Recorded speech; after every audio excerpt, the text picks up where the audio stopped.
Bom dia, turminha do terceiro ano do Colégio Luma Carolina de São Manuel. Tudo bem? Tudo bem com vocês? Espero que estamos aí caminhando, né? Já no mês de novembro, caminhando para a conclusão do ensino médio. Então, uma etapa da vida de vocês que está se concluindo, tá? Entramos agora na apostila 8, estamos absolutamente em dia com a programação. Até o final de novembro teremos cumprido toda a programação de terceiro ano, com assim muita qualidade. Então, eu quero que vocês tenham consciência de que tudo que nós teríamos feito na sala de aula, em termos de transmissão de conteúdo para vocês, nós fizemos e tentamos até aperfeiçoar os conteúdos que são vistos no terceiro ano, tá? As aulas de hoje, 53 e 54, regência nominal e verbal. Então, regência vem de rex, regis, rei. Rei é quem comanda, é quem determina, é quem manda. Então, na gramática, existe essa mesma relação. Um termo que é regente, é ele que comanda, e um termo que é regido, é ele que obedece, ele é comandado. Então, o estudo da regência consiste em perceber se o termo que é comandante, se ele pede ou não pede preposição e qual a preposição que ele solicita. Então, é uma convenção gramatical, tá certo? Então, quando eu falo o termo regente é gostar, o termo regido é futebol, então o raciocínio gramatical que nós vamos fazer é quem gosta, gosta de alguma coisa. A escolha desta preposição é que é o estudo da regência.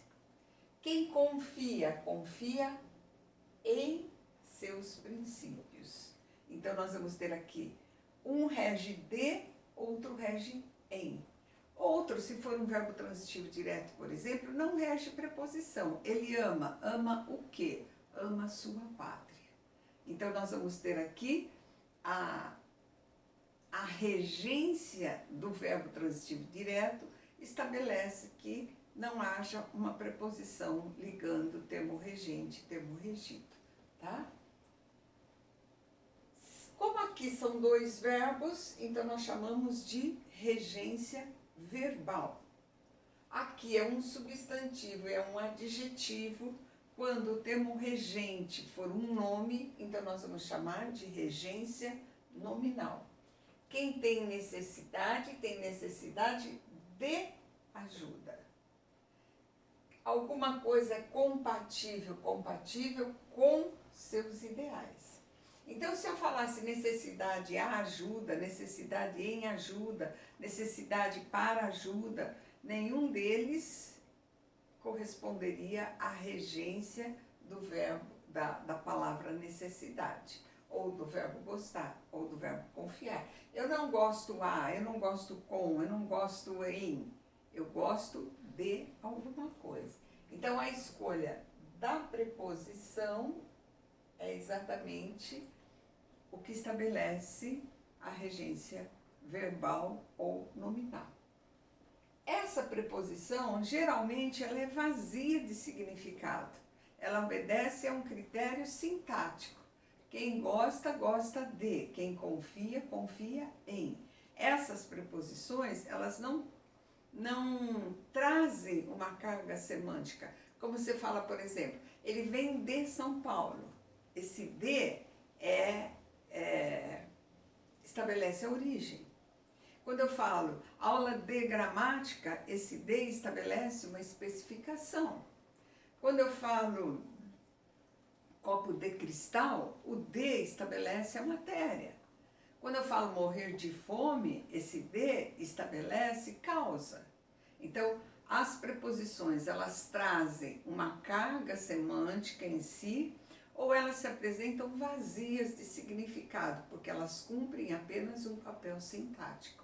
Então, no caso da regência, geralmente a preposição é vazia de significado.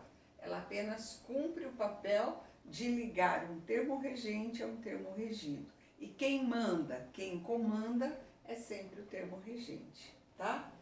Então, aqui nós não vamos trabalhar a regência nominal. A regência nominal vocês têm na teoria, né, as palavras com as suas respectivas preposições. O que nós vamos trabalhar aqui?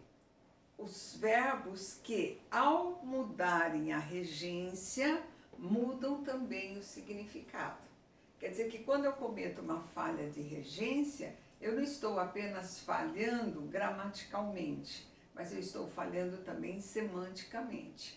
Porque a troca da preposição, ou ausência ou presença da preposição, interfere no significado do contexto, tá certo? Então, nós vamos ver 14 verbos cuja regência altera o significado. E o primeiro deles é o verbo agradar, tá? Vamos trocar a lousa, voltamos em seguida.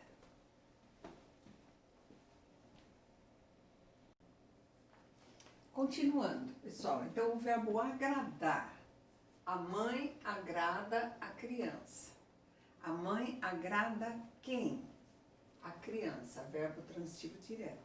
Qual o sentido? Acariciar, fazer um carinho, um agrado. O show agradou ao público. Agradar a alguém, portanto, verbo transitivo indireto. Qual o sentido? De satisfazer, de corresponder às expectativas, de o público gostar.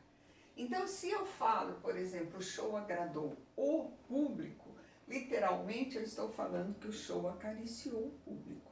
Aí é que o erro gramatical interfere realmente. Por quê? Porque modifica o significado. Então, uma falha de regência altera a coerência, altera o sentido daquilo que está sendo dito, tá? O verbo aspirar. Os turistas aspiravam o quê? O ar matinal. Verbo transitivo direto, no sentido de sorver, de respirar. Também aqui, como transitivo direto, o aspirar pode ser a funcionária aspirava o pó dos móveis. Então, aspirar no sentido de sugar também é transitivo direto. O artista aspirava a quê? Ao sucesso. Verbo transitivo indireto rege a preposição a e o significado de almejar, de desejar alcançar. O verbo assistir, vejam 4 possibilidades diferentes de acordo com a regência. O médico assiste quem? O paciente, no sentido de dar assistência, de orientar, de cuidar. Verbo transitivo direto. Na maioria das vezes, ele é considerado verbo transitivo direto, mas algumas gramáticas falam que ele pode ser indireto também, que o médico assiste ao paciente também estaria certo, tá? Assistir a quê? Ao filme várias vezes. Quem assiste a, verbo transitivo indireto, rege a preposição a, no sentido de ver. Não assiste a você esse direito. Esse direito é sujeito. Não assiste a quem? A você. Então, nós